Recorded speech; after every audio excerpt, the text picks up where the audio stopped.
Du lytter nu til Stribet Lyd af Andreas Jørgensen og Nikolaj Bertelsen. Velkommen til. Hej derude, og velkommen til årets første afsnit af Stribet Lyd. Og vi kan vel også godt sige godt nytår, fordi det er jo årets første. Og det her, det er faktisk et special afsnit, fordi vi får en speciel gæst på besøg, Andreas. Ja, det gør vi. Vi starter året rigtig hårdt ud med en aktuel OB-spiller, som kom til i sommers, men som allerede har sat sit præg på holdet og på fansene. Og han har blandt andet repræsenteret store klubber i Tyskland, som Holstein Kiel, Bayern München og Hamburg. Og hvis I ikke allerede har gættet det, så er det selvfølgelig Jann-Fiete Arp, som vi har fået i studiet.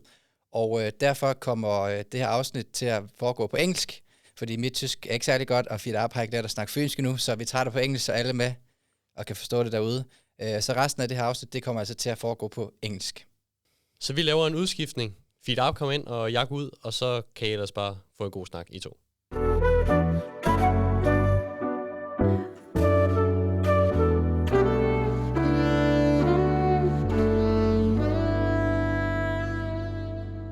And as I just mentioned in the introduction, we are very pleased to have with us tonight Jann-Fiete Arp. Welcome. Thank you very much. Happy to be here. Yeah, thank you so much for taking the time. We really appreciate it. And Happy New Year, I guess. Happy New Year. It's the first time we see each other in 2026. Yeah, that's true. How has 2026 treated you so far? Well, it started off beautifully in Thailand with 30 degrees and a nice New Year's party. A long flight, travel back. And yeah, a bunch of sessions since then. A lot of running so far, as expected. But yeah, I'm healthy. Feel like I'm in a very good shape and I'm in a good mood as well. So no complaints so far. Happy to hear that. So you just said you went to Thailand to do vacation during the break. Why did you decide to go to Thailand? Do you like to go abroad, far away, or was it just a spontaneous decision, or what was the thoughts behind Thailand? I think it was something in between, because I planned to go over Christmas and New Year's for years now, but it was never really enough time, because in Germany usually your winter break is like 10 to 12 days. So this time was like, maybe it's more worth it. I have some more days, and my uncle lives in Thailand. Okay. So and he asked me to visit him for 15 years, but he gave up like 2 years ago. So now I took my cousin and I was like, let's visit him now. So it was a couple of things coming together there. Yeah, I mean, I just came back from vacation, and when I'm on vacation, I just like to relax and don't think about work at all. How much time did you have not to think about football? Because I guess you have to stay in shape and all those kind of things. So did you have time just to relax, or was football, did that fill a lot for you? Actually, I was surprised how fast I could not think about football. I started the vacation one day after the last game, so it was like a hard cut from everything. But as soon as I entered the plane, I felt like, okay, I'm gone now. So it was actually more easy than expected to not think about football. And for me, staying in shape, most of the sessions that we have, you're also kind of glad to move your body again, to do something, because if you're done with it, you feel even more that you deserve your vacation on those days. But yeah, I also just had some small communication with the coach in between the days, and the rest I was just gone, phone off and relaxed. And you went from sunny Thailand with, I guess, 30 degrees to snow and rain here in Odense. How was that contrast? How was it to come back to that very terrible weather?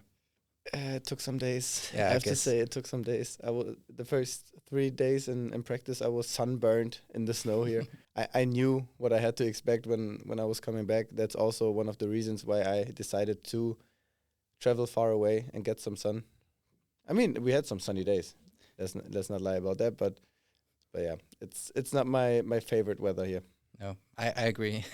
But now you're back, and you're back in training, and you just played one friendly. You have one tomorrow again against Skive, I think.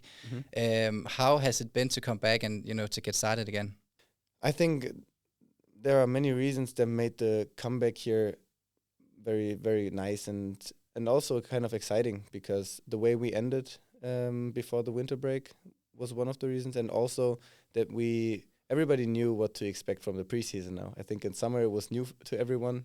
Also the way, the intensity that we have. And right now everybody also in the break, I think, was like, okay, I have to prepare myself for what's about to come. So we came back, and especially the first 2 weeks are mostly about endurance, about intensity, about getting enough air in the lungs to then finally go really on the pitch and go into details. So I feel like this team has made some huge steps regarding this, and also myself. I feel like nobody's really complaining anymore. Everybody is just willing to become a better and more fit football player, and then it makes fun, actually, in some weird way. Yeah, that makes sense. What was the best thing about coming back, if you have to be specific? If you spend every day together with a bunch of guys in this group, of course you're glad to not see them for 2 weeks and to say goodbye for some days, but you're also very happy to see them again and to finally have almost all of them have stories to tell again, have some things they experienced and they can share. You have some new topics, and you're just excited to see the guys again. And I feel like this is one of the biggest parts of these breaks, because you're just happy to see your brothers, your homies again, and that was impressive this time. That everybody came with a big smile, with a good mood, and everybody seemed to use their off days pretty good. Yeah, and as you said, you came back. The last time you saw each other was, I guess, the days after the AGF game, where you unfortunately left the cup. We have a shirt here that you gave us after the home game against AGF, where you scored the only goal on penalty. You did the Panenka. I would like to ask you, how was it for you to do the Panenka in front of all the fans, even though we didn't go through? But how was that feeling for you when you scored that goal? That was fun. That was a good moment, actually, because of all of the journalists asked me as well, and yeah, it's a mix of I always wanted to do it, and I talked to Martin Hansen, to Vilja, about situations like this, and everybody said nobody would expect it, and of course it's some kind of a risk, and I will definitely not do it every penalty, but if the people don't expect it, then it's most likely to work out, and I'm glad that it worked out. But yeah, unfortunately in the end it was not enough. Still feel like also after the second game, even if it was a very tough game in Aarhus, but we felt like we tried. We felt like we had them also until the last minute on the brink of extra time, and feel like for such a strong team, which we will face again very soon, I think they gave us some confidence even if we didn't make it through.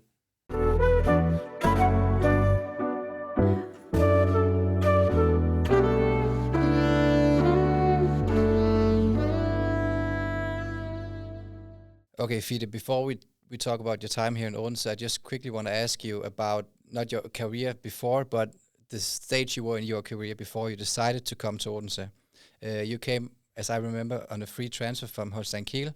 Could you just, in a few words, describe where were you in your career before you decided to come here to Odense? I feel like I was at a point. It's hard to find the right word for it, because I didn't feel like I was done, but I felt like there was not much in Germany for me to. Yeah, I don't want to.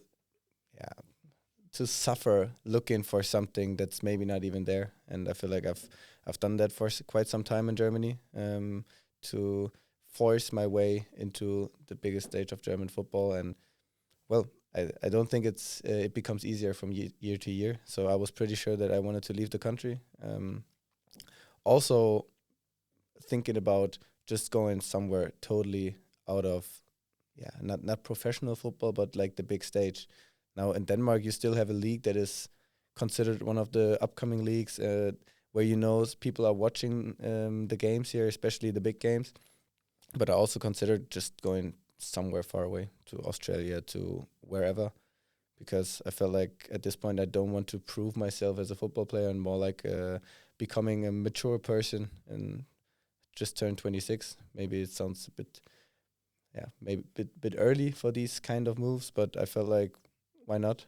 I was a bit tired of the German culture, so yeah. And in the end, it was Denmark. In the end, it was OB, because they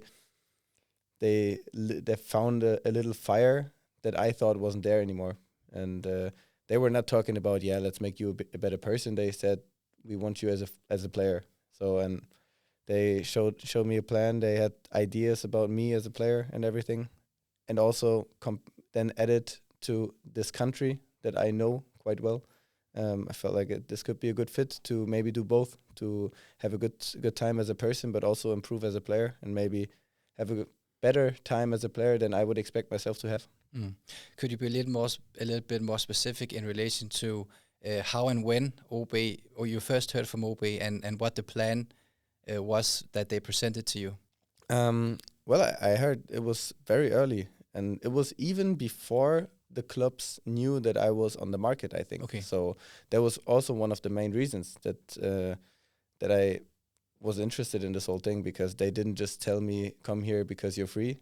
They just really wanted to talk to me as a player, and the whole plan was what we started talking about earlier this year already, that it's not just about having a good year. It's not just about avoiding relegation. It's not about small goals that we have. It's about building something in this club, in the city, that's kind of still there, but which is sleeping. It's still like a sleeping giant in here. And you could see also this season already, with small successes that you had, like 2 or 3 games in a row that were working out, how fast this euphoria can grow in the city, and also how fast it can go away again. So we want to build something that is more stable, has a good foundation, and is not just based on weekly results.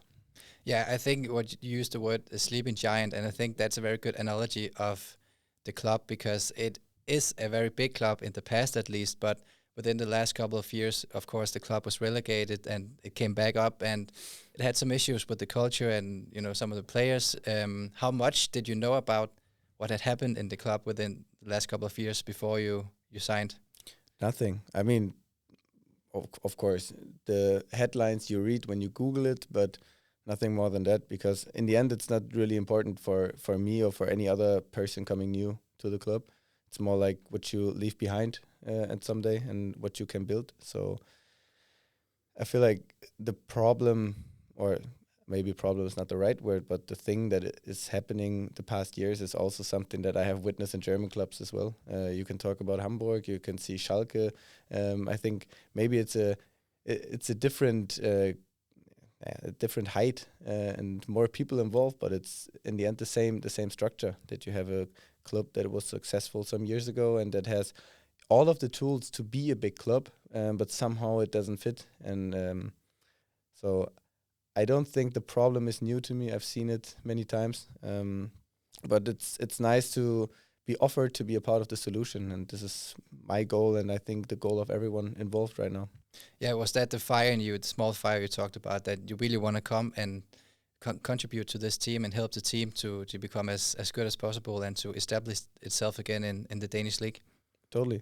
Especially when my career, of course, we had the promotion with Kiel where I played my part, but I was also not one of the top 5 guys that made it happen. So I think in the end, especially in the team sport, and a team sport that has so much value for fans and for cities, and like which is so connecting everyone, the best thing you could do is looking back and be like, oh yeah, you see, this is what we created there, and now they're developing it without us.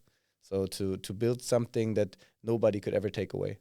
This is could be the best thing for me to witness as a player, also as then in some way important player, to look back at someday and be like, oh yes, they had a tough time.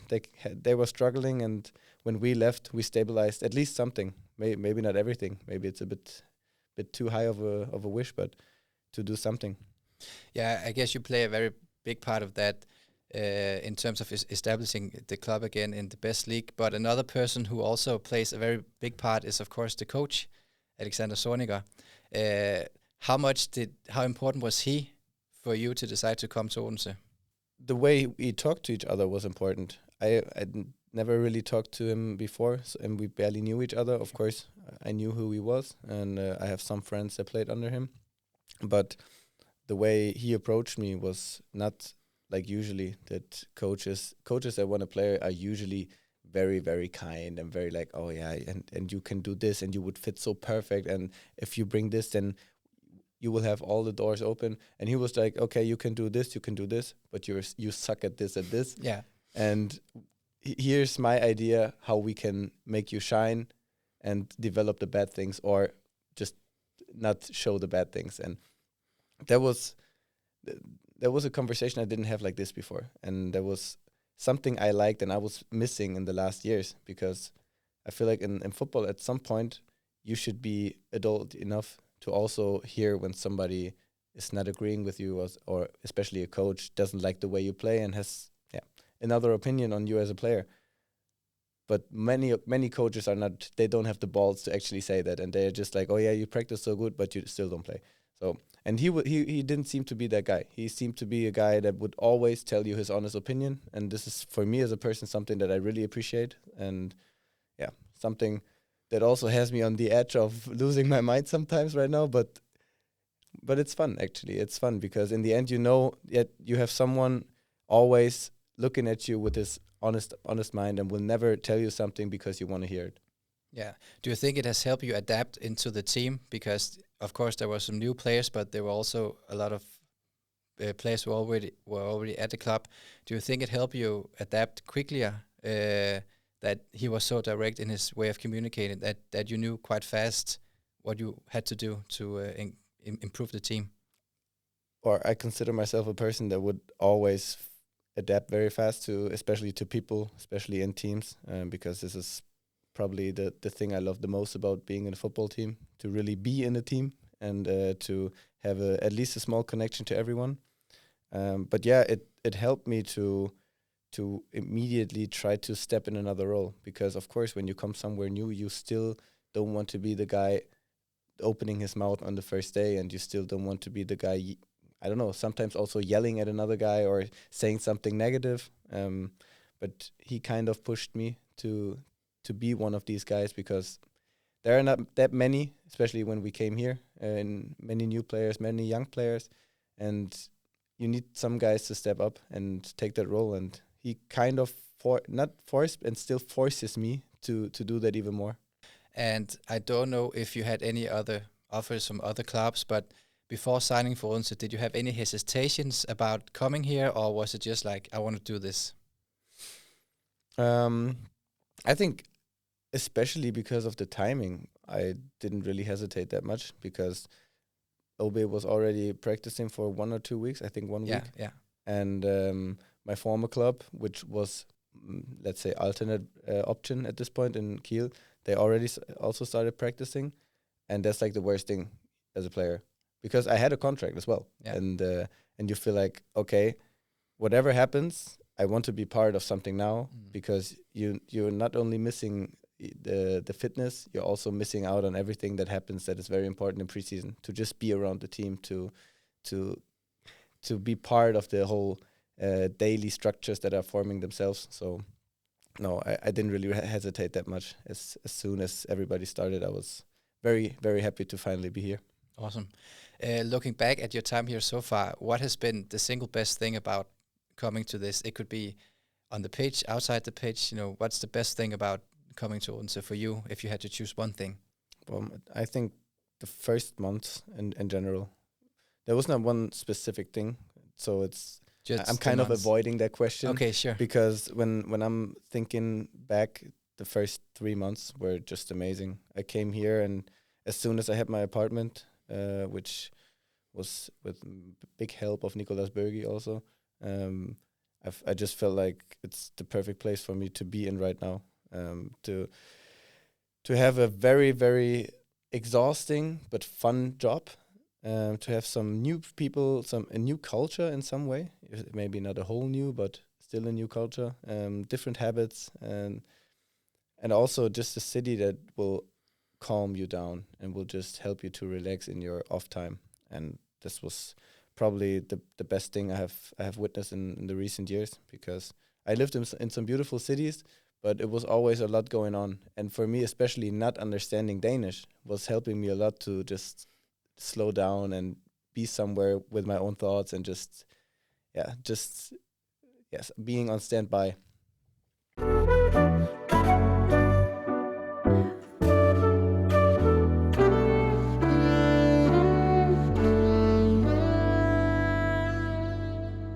Let's talk a little bit about your time on the pitch and how that has gone for you. Do you remember your first training session in Odense and what you thought about, the facilities? And for me, it is located in a very idyllic place, next to the river and stuff like that. Do you remember the first time you came in the Odalen? Of course. I mean, the first time I arrived was not the first training day, but from the first second on, I feel like it's a very interesting building, like a very interesting structure of building. When you have you been inside it? Oh yeah. So it's a very old building, I guess. Yeah. And just the way that everything you need is there, but sometimes it's just like there's an office and then there's the gym next to it, and there's the locker room and then here there's a billiard table, and it's like everything somehow randomly fits into their building, but you can tell they used every inch of it. They did, to put all of the stuff in there. But when you are around for some hours, you see everything you need to perform, to also have a good time, and for everyone, it's just there. So felt like it was, I don't know how to. It was interesting. It was interesting, and first it seems like, what the fuck? But as soon as you know all of the hidden corners and the hidden gems of it, then it's a nice building. And I was glad that we practiced most of the year on grass, because they told me like now that you will probably spend more time on artificial. Yeah. The pitches were in good shape, also in the stadium. And what I thought about the whole thing was, it's the same. It's the same that I know from Germany. Probably also because of the German coaches. Yeah, they made it feel like Germany. Yeah. But in the end, it's a well-organized and modern football club. Even if the building is not very modern in some ways, but you have everything you need, and some even more than that sometimes. Yeah. Something that I'm very interested in hearing you about is the fact that Odense is famously known for the fact that the fans can stand around the pitch and watch you train.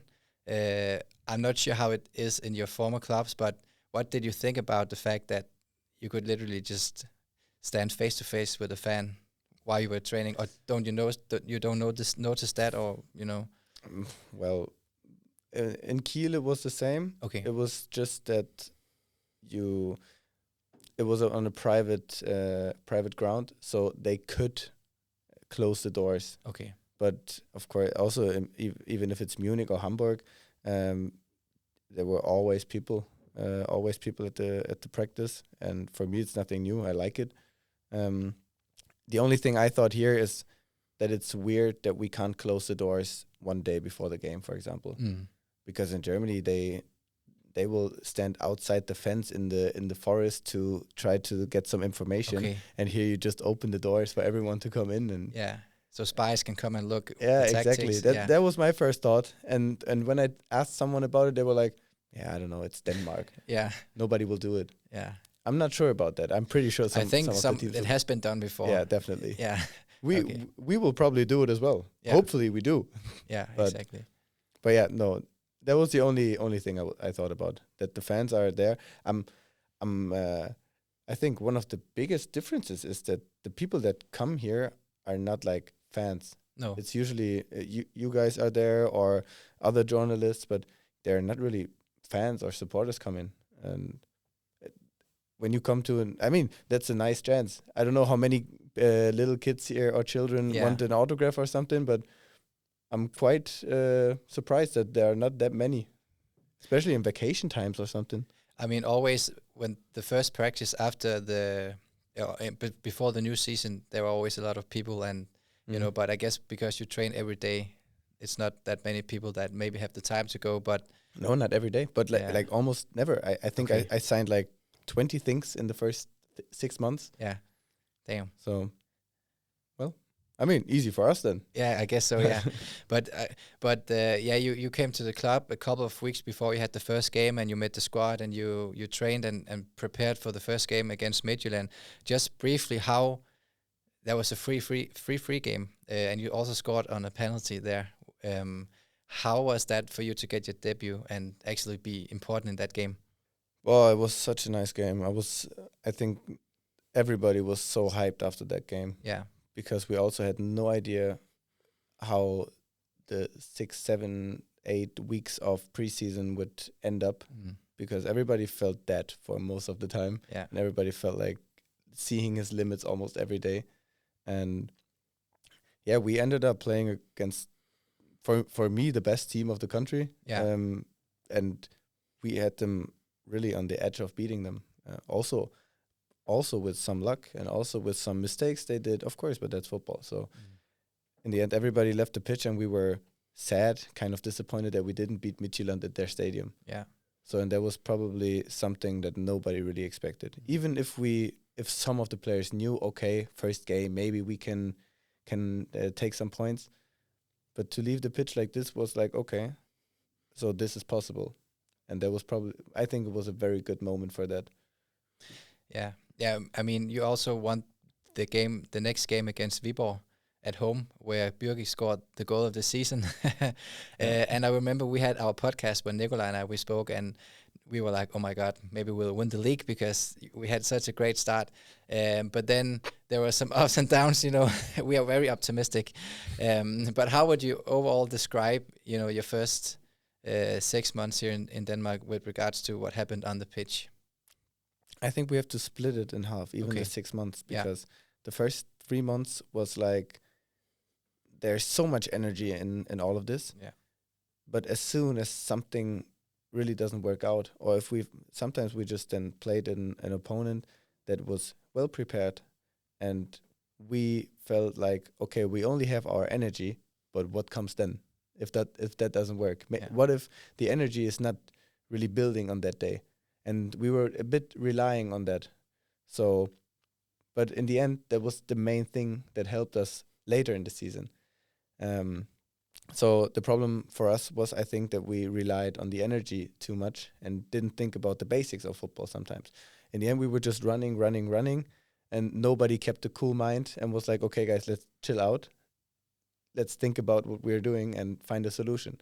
So I think the first 10 games were pretty much like that many times. If it worked, we could play 45 minutes amazing football and everything seemed to work out.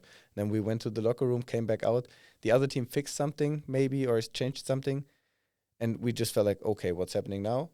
And before we figured out something, we conceded and everything felt weird again. Yeah. And this is something that we fixed over the last games, I think. It was less beautiful football. It was less fireworks from us, but it felt way more stable, way more organized, and way more like a mature Superliga team. So you think you are? I'm just going to do this more prepared now for the second half of the season, because you just said you fixed some of the things that went wrong. Do you feel more prepared now? I mean, we should be. Yeah, we should be, especially now that we have that much time to prepare even more. But the other teams are probably in the same are saying the same about themselves. So, but I think looking at us right now, we ended the year in a good way. We have much time now. We have a very good foundation right now, physically and also tactically. And I think we have a very good position right now to really work on details. Because during the season, we always say, and in international breaks we do it, but then 6 people are missing and 2 are ill, and so you can't really go into details during the season. So I'm quite sure we will use especially the training camp for that as well. I know we need to look forward at some point, but what have been some of the highlights for you personally on the pitch, within the last 6 months, if that makes sense? Like in the end, it's winning. Yeah, so all of the games we won, even if it's home or away, felt like there's nothing worth more than winning. Especially the way we work here, the way we work under Alex. Yeah. There's nothing worth more than winning, and starting against Viborg and now ending. I will let the Aarhus game out, but the last games against Vejle, Fredericia, also the Nordsjælland game, where we didn't feel like there was... We went into halftime and I was like, fuck, like, this is such an annoying game. Yeah. And this is such an annoying team, artificial. And then we somehow just turned it around by pure energy. Because we played better in the second half, but it was still not that we outplayed them. It was pure energy and also not too bad of a day from Jay on that day. Only 3 goals. I mean, yeah, exactly. But I don't know. Every game had its own story, but the wins are always, especially at home. Yeah, and it's interesting that you mentioned, playing against Nordsjælland and Silkeborg on artificial grass, which I assume you don't do in the Bundesliga or in Germany, playing league games. How, and also you came to a new league and had to adapt to that as well. What do you overall think actually about the Danish league and the teams that you have played against compared to what you're normally used to? It's so structured. Okay. So structured, and this is probably what makes most of the teams here very, very good and very hard to play against, because I mentioned many times, when you play in northern German clubs, you always play against Danish teams in the international breaks, for example. So I played against many of the teams here already, and they always seem to be technically on a good level. They are always tactically on a good level, but they will exactly know what to do, and this is so annoying sometimes, especially when you play for a German team and you have probably more based on individual qualities sometimes. But these teams here, they know what to do. And you have teams like Nordsjælland that will play one of the best balls that I have seen in the last years. Have some other issues probably. And then you have teams like Randers, for example. They will play much more simple, but very effective. And you can somehow see every team stands for some kind of playing. Yeah. Sønderjysk is a whole different thing. So you have every team standing for something, and they will do this for years and going. And they will always try to keep that play style. And this is also something we try to implement here right now. I think the coach and also Troels talked about that before, that we try to stand for some kind of playing football. And it's a bit more chaotic, but this is definitely something that the league doesn't have like that. Yeah, I guess what you're saying kind of reflects on a broader level or more international level the fact that we see more and more Danish coaches, abroad in the Premier League. I follow Spurs, so of course Thomas Frank is the head coach right now. It doesn't go that well, but still. And we also had Bo Svensson in Mainz, Bo Henriksen as well. Yeah. I think. How do the German people or Germans in general view the Danish league now? Do you think it's become more popular, or what's the overall assessment of the Danish league in Germany right now, would you say? I can't really speak for all of the Germans. I have no idea how they think about Danish football. Of course not, but my own perception, when I was 10, 12, 15 years old and you thought about playing against, let's just say when the national team plays against Denmark. When I was 15, I was like, yeah, but we will beat them. It's okay. Now I think 10 years later, when we play against Denmark, everybody in Germany would think like, tough one.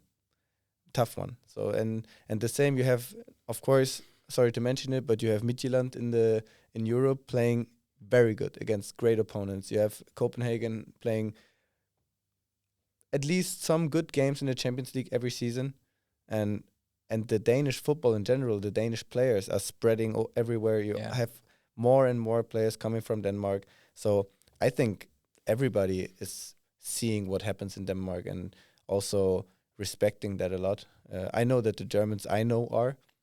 But yeah, of course, I also said it when I came here. The league in general, when you move to Denmark, it's not like you're out of sight anymore. When you move to Denmark, it's like, okay, it's maybe not the Bundesliga, maybe also not the second Bundesliga, but it's still a league that people will look at.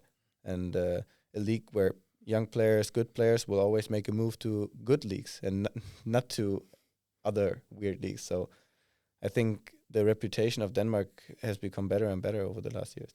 Awesome.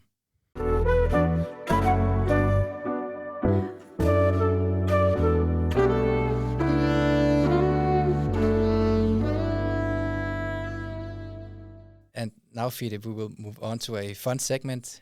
Normally, when we have guests with us, we have like 10 fun questions that we will ask them about. So I hope you are ready for that. I am. Perfect. Let's go for it. Let's go. Okay. So the first one is, who is the most famous person in your contacts on your phone? That's so funny. I just talked to Theo Sander about it yesterday. I probably Manuel Neuer, I think. Manuel Neuer. Wow. I mean, obviously, he's one of the Bayern players or coaches. If I think about someone beside of that, there's not really something. Then probably Rasmus would be next in line then after the Bayern players, probably. I mean, the famous contact in my, or famous person in my contacts is my mom. So, I mean, I think you win this one. Is that like because your mom is famous No, in she's Denmark, not famous. or was it just a horrible joke that I could never understand? It was a right joke. now? Sorry, my Okay. jokes are very bad. Okay, the second one. Who is the best player you have played with? Yeah, I mean, it's also someone from Bayern Munich. I would definitely say Joshua Kimmich. It was plenty.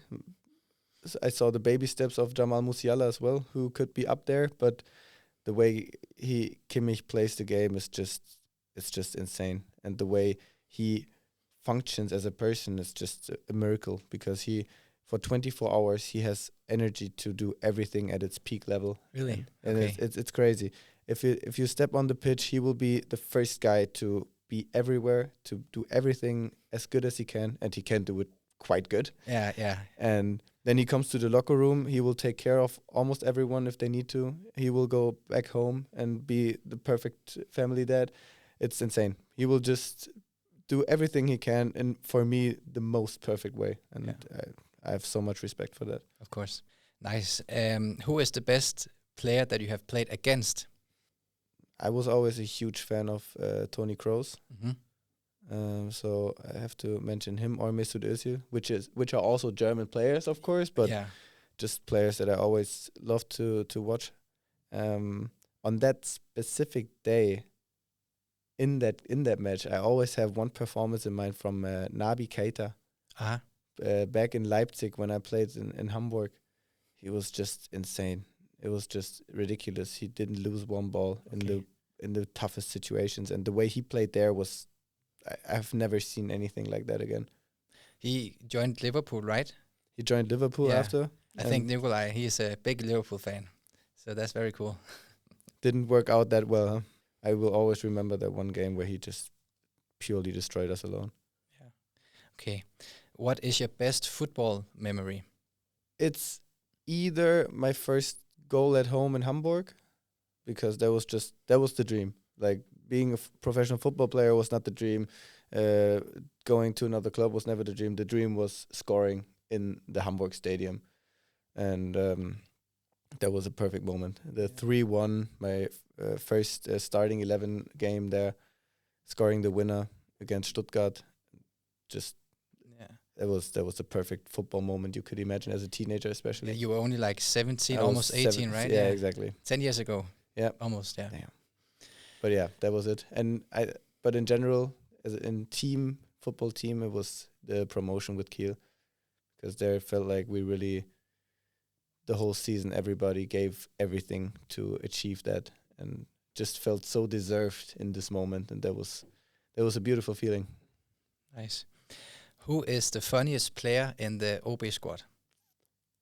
I have to ask something. Yeah. Intentionally or unintentionally? Unintentionally. Noah Ganaus. Okay. Noah Ganaus. What about intentionally? I love Max humor. Mm-hmm. He's also sitting next to me in the locker room, so I have to deal with him the whole day. It's spent a lot of time with Bergie, so of course we share the same humor as well. Are there any differences between Danish and German humor? Or, I mean, you didn't I get don't my really joke, think so. I mean, or is Yeah, this but that joke wouldn't even be funny in Danish. So I don't think there are that big of difference. But at least not with Max. At least not with Max. Okay. And I have to mention Bergie because otherwise he will be very mad. Okay, let's keep it that way then. What do you miss most about Germany? I feel like ordering food is not that easy here. Oh no. It's not that easy. It's not. So I mean, I don't want to piss anyone off, but ordering food was definitely easier in Germany. Okay. Which is in the end just forcing me to cook more, which is again a good thing. Mm-hmm. But I don't know. No easy way out. Yeah, I still haven't found my 4 or 5 go-to places to order. So that's one of the main things. We'll see if we can do anything about that. Yeah, please. Yeah, sure. If you have any ideas, just let me know. We have connections. Just let me know. I like that. What is your favorite football club outside Denmark and Germany? Outside Denmark and Germany? Yes. Tottenham. And I'm not saying that because you just said it, but it's Tottenham for years. Started with Gareth Bale back in the days. Yeah. Feel like there were many young football players starting to root for Tottenham when he played there. Yeah. And then I had the perfect transition from him to Harry Kane. Of course, yeah, and Christian Eriksen as well. Also, Yeah. Was who's played in the youth academy in OB. I know. Isn't the cup this week or next week? Yeah, this weekend, the Eriksen Cup, yeah. So that's awesome. But we suffer together right now with Tottenham. We hope for better days, I guess. Yeah. They will come. Yeah. If you did not play professional football, what would you do? Probably psychology, but I would definitely study and just do the regular thing. Okay. So because now, I graduated in Germany, finished the gymnasium. You call it also gymnasium. Yeah. And it never helped me until this day. Okay. So making something out of that and just be far away from the weird life that a football player has sometimes. Just do the regular shit. Right. Okay.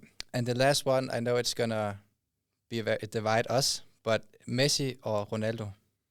Is it gonna divide us? I hope not. What are you saying? It's definitely Messi. I agree. I think everybody in this room agrees except those two people over there. They prefer Ronaldo, I think. We don't know why, but still. I mean, there's a point for both, definitely. Of course. But when you're asking for the better football player, there is not a debate. So you can respect both, but the better player is very obvious.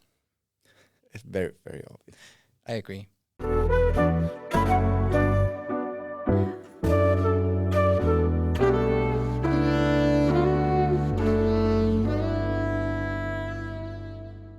So, Fiete, now we just talked about life on the pitch. I would just like to ask you a little bit about life off the pitch.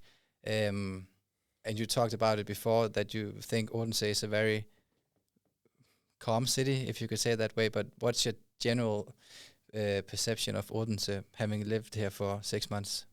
It's very, very calming. It's very laid back. You have so many nice, beautiful, small places that you can just go and have hyggeligt.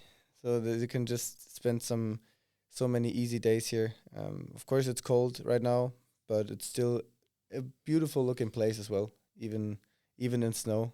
And I don't know, I think all of the interactions I had with people here, even if it was fans that recognized me or something, it was always on such a kind and nice level that I didn't have one bad day or one bad experience in the city so far. And I really appreciate that, and I hope it stays like that. Yeah, hopefully. Do you think that has helped you focus on the pitch and focusing on, performing on the pitch, that it is so easy, so to speak, to adapt to life outside of the pitch? Absolutely. Yeah, totally. I feel like I had some days where I was like, okay, also when I have people over, if you have people over, and that's what I realized, for 2 days, it's perfect. In 2 days in Odense, you can go everywhere, you can show them everything, you can go to Storms, you can do everything.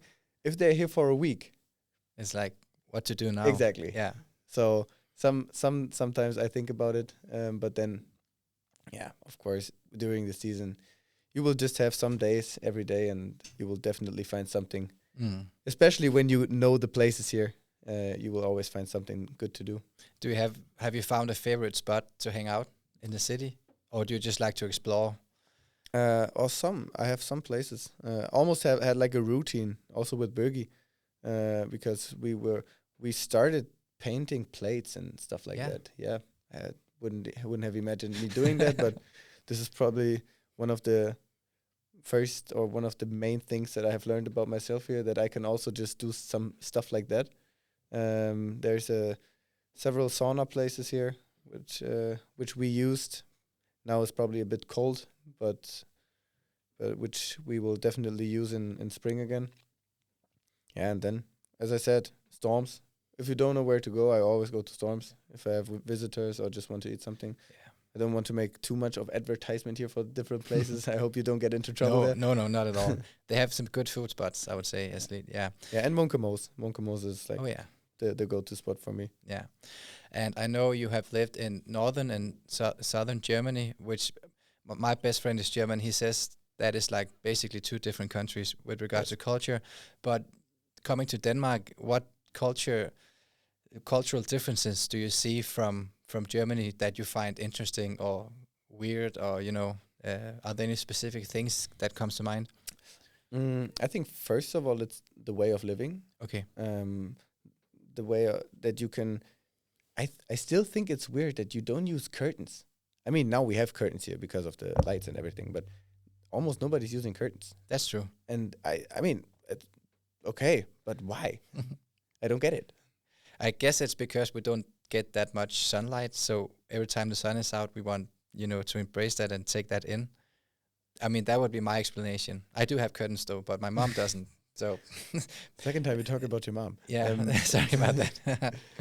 But okay, yeah, because that was one of the worst of the first things that you realize here. Yeah. And also the style of everything, of cafes, and as I said, it's many small places. It's always like very, very low key and very minimalistic, I would say. Which you also you say that about Danes, and Yeah.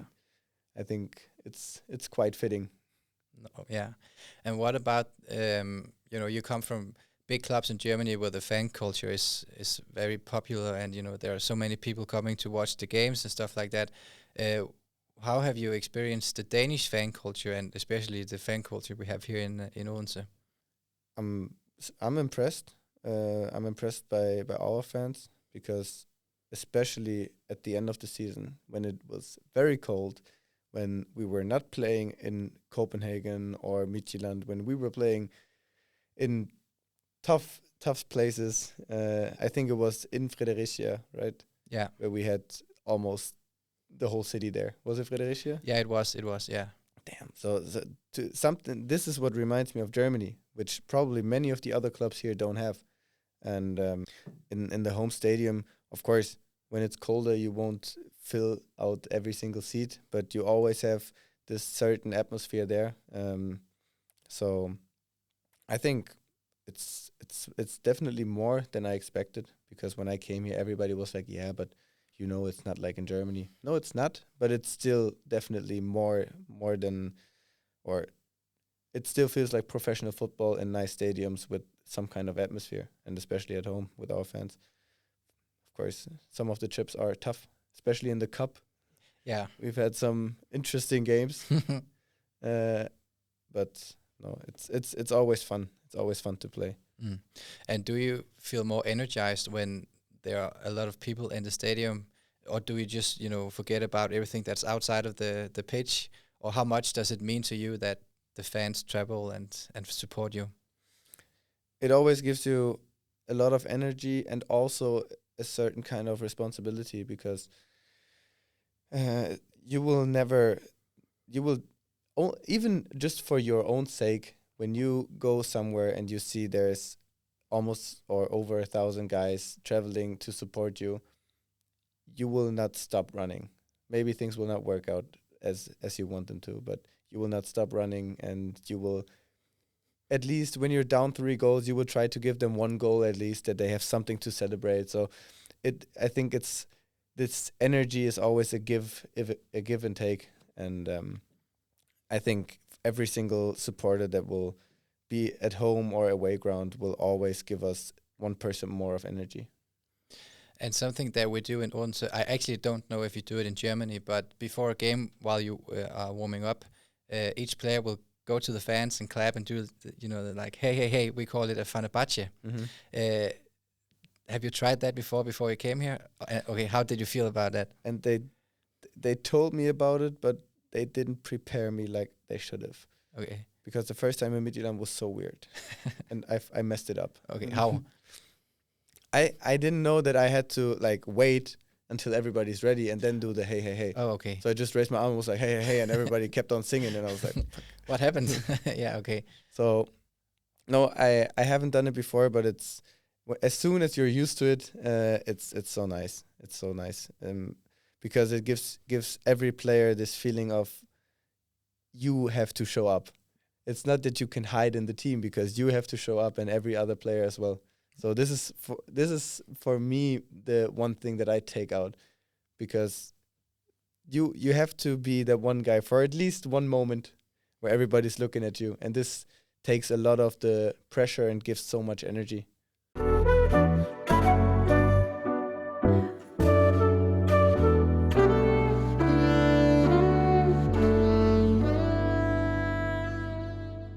Okay, Fiete, now to the last part, because you still have half a season left. You are sixth right now, and are now preparing for the last games in the grundspil before you have the last games. And you are going on a training camp to Spain next week. How are you looking forward to that camp at least? First of all, I think everybody is glad that we are leaving the cold and have some days of better temperature. On the other hand, a training camp with Alex Zorniger is always very demanding, and I just remember the summer where I was laying in bed every evening questioning everything.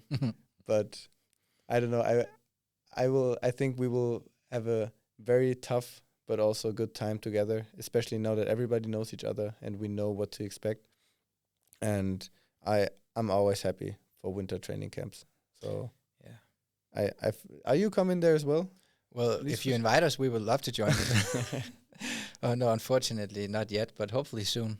Yeah, because it's always a different vibe. You can just feel like the time off the pitch, of course, is very on the pitch. I mean, it's very intense, but off the pitch you get to know each other a bit better when you're not at home, when you're not in the same surroundings. So you have different conversations, have more time to spend, and to spend differently than you would do here probably. So. Yeah, and why do you think it's so important to get to know each other outside of the pitch, in preparation for the game, the last part of the season?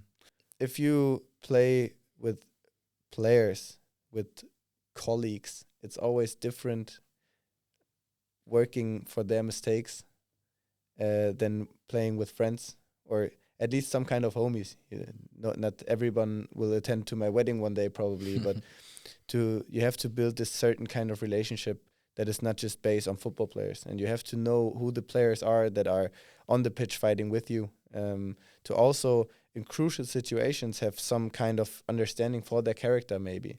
And I think especially for older players and the, let's say, veteran players, they will always do it. They will always try to get that sense of certain people outside of the football players. And you need to understand at least everyone a little bit more to bring the whole group together. And I think this is the perfect occasion to do that. Yeah. And of course, when you come back, you have 4 games left before before the grundspil is over. And I know you don't want to talk about goals and what you want to achieve, but I'm going to ask anyway, because I don't know how else to rephrase the question. But what do you hope to achieve within the last 4 games of the grundspil? I think at this point it's obvious. At this point it's obvious, and this is not like we want to attack the top 6 and even more. It's like we're on 6, we have 4 more games. Most of the season is played, and we have shown that we can achieve this place and this spot in the table. So why not defending it? Why should we now talk about dropping in the table? So I think 4 games to go with very tough games, very, very tough games. The only goal we can have right now is staying in the top 6. Yeah. So. And what do you think the key factors will be in order for you guys to achieve that? I mean, it's a very short period right now. So I think the two key factors will be now how we get into the season again after much time together, much time of working together, and also much opportunities to become a better team. So the first game in Aarhus, where I'm unfortunately not playing, but the first game, and then of course the home games. In this crucial part of the season, this can be the small difference, especially against Midtjylland, because I know how it can be when you're one of the top teams, and for you there's no other option than winning. So everybody here in Odense, of course, especially us, but everybody here should be waiting for them to make it as hard as possible for them to take points from here. Yeah, we hope you achieve what you want to achieve, and we will support you the whole way, of course. Here, the last question is, I think, or I know a lot of people will be listening and watching this podcast episode. Is there anything here at the end that you want to say to everybody who's listening? I think we can be proud of what we have achieved so far, because not everybody would have expected us to be in the position that we are in right now. And I hope that the first 6 months was already a kind of a foundation for everyone here, that everybody can see we will keep going, we will try to improve, and we will always fight to have success here. And we would love to enjoy many more beautiful moments, deserved wins, and celebrations with everybody here in the city, also with you guys. So I'm very positive, and we have a good group. We have good energy that has really been better over the season, and has really improved. And you can really see much things improving from week to week. So whoever has not understood it yet, we are actually building something, and we have many people here that are very hungry to achieve something with this club. So be a part of it. Awesome. And with that, Fiete Arp, thank you so much for taking the time to come, and good luck with everything. Thank you very much for having me. Thank you.